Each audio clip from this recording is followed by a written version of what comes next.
Il buco dell'Umberto I rischia di restare preda del degrado per gli anni a venire dopo l'ufficializzazione del fallimento della società DNG proprietaria dell'area. La prima udienza si terrà ad aprile, ma l'assessore comunale al patrimonio Renato Boraso ha chiesto un incontro col curatore nella speranza che rientrino al più presto nella disponibilità del comune i beni destinati a uso pubblico. Quasi 1,5 ettari di parco pubblico, la chiesa dell'ex Umberto I oggi è affidata alla comunità greco-ortodossa e tutti gli altri immobili, il padiglione Cecchini,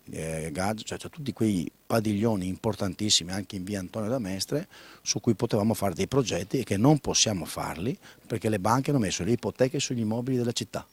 sugli immobili della comunità pubblica. Le stesse banche che si sono rifiutate di togliere l'ipoteca su quelle aree per farle acquisire dal comune, si arrabbia Boraso, hanno poi presentato l'istanza di fallimento per la società. È una cosa inaccettabile dal punto di vista etico. È chiaro che il sistema bancario in questo momento sta facendo di tutto e di più in questo Veneto, basta pensare a quello che è successo con le grandi banche venete in questo momento, ma questo no, noi vorremmo assolutamente parlare col curatore di questo fallimento perché almeno questi beni siano consegnati alla città.